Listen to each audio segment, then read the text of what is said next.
ഇതാണ് ഞാൻ പറഞ്ഞ പൂക്കൾ. ഇത് ഓൾ സീസൺസ് പൂക്കാറുണ്ട്. ഓൾ സീസൺ മാംഗോ ആണ് ഇവിടെ രണ്ടെണ്ണം. ഇതും അതും ഓൾ സീസണാണ്. ഓൾ സീസൺ രണ്ടും ഉണ്ട്. അതിപ്പോൾ കാണിച്ചു തരാം പൂത്തേക്കുന്നത്.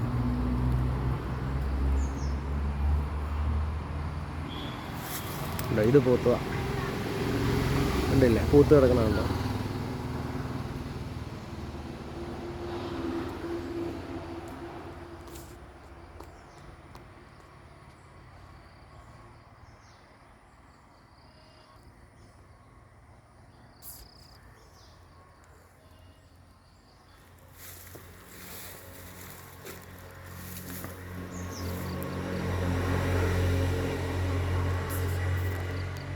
അതൊക്കെ നാടൻ ജാതികളാണ്. ഈ ഫ്രണ്ടിലേക്കൊക്കെ ഇതെല്ലാം മാവും തൈകളാണ്.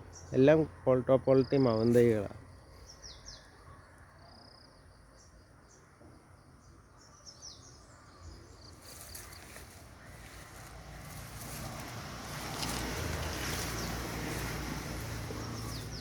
ഇനി 2023 3 വർഷമായല്ലോ നട്ടിട്ട്. 2 മാവ് മാങ്ങയുണ്ടായി. ബാക്കിയൊക്കെ ഇത് റോഡിനോട് ചേർന്നായതുകൊണ്ട് മറ്റേ വെയിലേറ് കിട്ടുന്ന ഏരിയ, അതുകൊണ്ട് മാങ്ങയുണ്ടാകാനുള്ള സാധ്യത കൂടുതലാണ് ഇവിടെ. ബാക്കിയുള്ള സ്ഥലത്ത് വെയിലേറ് കുറവാണ്, അതുകൊണ്ട് ഞാൻ ഇങ്ങോട്ട് മാറ്റിയത്. ഈ ഫ്രണ്ടിലുള്ള ഈ ഏരിയയിലും മാവ്, ഇപ്പോൾ ഈ ഫ്രണ്ടിലുള്ള ഈ ഏരിയയിലും പിന്നെ ഈ വീട്ടിലേക്ക് കയറുന്ന റോഡിൻ്റെ 2 സൈഡിലും ഒരു കറങ്ങി വരുന്ന റോഡുണ്ട്. അപ്പോൾ അതിൻ്റെ 2 സൈഡിലുള്ള മാവുകളും ആണിപ്പോൾ മെയിനായിട്ട്. പിന്നെ അടുക്കളയുടെ സൈഡിലുള്ള മാവ്. അങ്ങനെ നമ്മൾ വെയിലേറ് കിട്ടുന്ന സ്ഥലങ്ങളിൽ മാത്രമാണ് ഇപ്പോൾ മാവ് നട്ടേക്കണത്. അല്ല, ഇതൊക്കെ വെയിലേറ് കിട്ടുന്ന സ്ഥലങ്ങളാണ്. കണ്ടില്ല, വീടിനോട് ചേർന്ന് ഈ വീടിൻ്റെ മുറ്റത്തിൻ്റെ ഓപ്പൺ സ്പേസിൽ വെയിലുണ്ടാവും. അപ്പോൾ അങ്ങനെയുള്ള സ്ഥലത്ത് തന്നെ ഇവിടെയൊക്കെ നട്ടേക്കണത്. ഈ സൈഡിൽ കുറച്ചെണ്ണം നട്ടിട്ടുണ്ട്. അതൊക്കെ വെയിലേറ് കിട്ടുന്ന സ്ഥലങ്ങളിലാണ് നട്ടേക്കുന്നത്. ഈ 2 റോഡിൻ്റെ സൈഡിൽ പിന്നെ അടുക്കളയുടെ സൈഡിൽ. അങ്ങനെ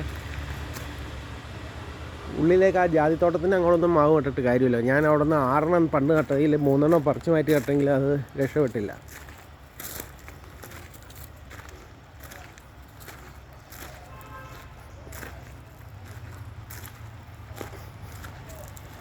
മുറ്റത്തിനോട് ചേർന്നിങ്ങനെ കരിവേപ്പ് നട്ട് കൊടുത്തിട്ടുണ്ട്. നമുക്ക് മുറ്റത്ത് നിന്നുകൊണ്ട് തന്നെ കരിവേപ്പിൻ്റെ ഇല പറിക്കാം. പല സ്ഥലത്ത് ഇങ്ങനെ ചെയ്തിട്ടുണ്ട്. നമ്മുടെ മതിലിനോട് മുറ്റത്തിനോട് ചേർന്ന് നമുക്കപ്പോൾ ഇവിടെ നിന്ന് തന്നെ മുറ്റത്ത് തന്നെ നിന്നുകൊണ്ട് കരിവേപ്പില പറിക്കാം. വേറെ സ്ഥലങ്ങൾ കാണിച്ചു തരാം. ബാക്കിൽ ഞാൻ കാണിച്ചു തന്നില്ലേ കുറച്ച് സ്ഥലങ്ങൾ.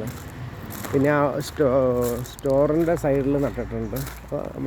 സ്റ്റോർ റൂമില്ലേ, സ്റ്റോർ റൂമിൽ ഷെഡിൻ്റെ സൈഡിൽ നട്ടിട്ടുണ്ട്. അപ്പോൾ നമുക്ക് മുറ്റത്ത് നിന്ന് തന്നെ അസസ് ചെയ്യാവുന്ന രീതിയിൽ ഇത് കണ്ടില്ലേ, നമുക്ക് മുറ്റത്ത് തന്നെ അസസ് ചെയ്യാവുന്ന രീതിയിൽ വേറെ പോസിബിൾ നമ്മൾ മുറ്റത്തിനോട് ചേർന്ന് നടാറുണ്ട് കരിവേപ്പില.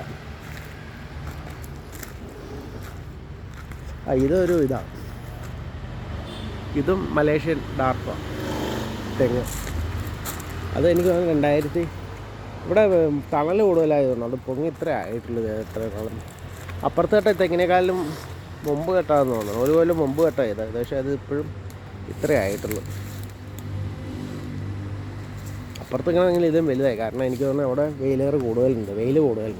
വെയിൽ കൂടുതൽ വേണം ഇത് തെങ്ങ് കായ്ക്കാനും മറ്റു കാര്യങ്ങൾക്കൊക്കെ ആയിട്ട്. ഇത് ചെയ്യുമ്പോൾ കുറച്ച് പൂക്കൾ വൈഫിൻ്റെയും പിള്ളേരുടെയും പരിപാടിയാണ്.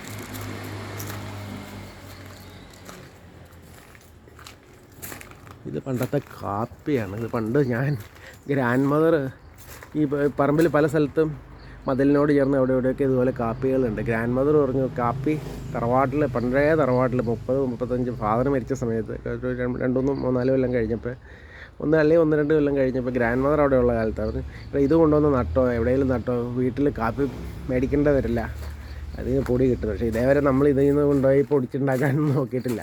ഇത് പറിച്ച് ചിലപ്പോൾ കൊണ്ട് കൊടുത്തിട്ടുണ്ട് ചില കൊല്ലങ്ങളിൽ, എല്ലാ കൊല്ലവും ഇല്ല അല്ലേ. പിന്നെ പല സ്ഥലങ്ങളിലും കാപ്പി നിൽക്കുന്നുണ്ട്. ഇത് ഇരുമ്പുള്ളിയാണ്. അത് ഇടയ്ക്കിടയ്ക്ക് വെട്ടി നിർത്തും. വീടിനോട് ചേർന്നായതുകൊണ്ട് അത് ക്രോപ്പ് ചെയ്ത്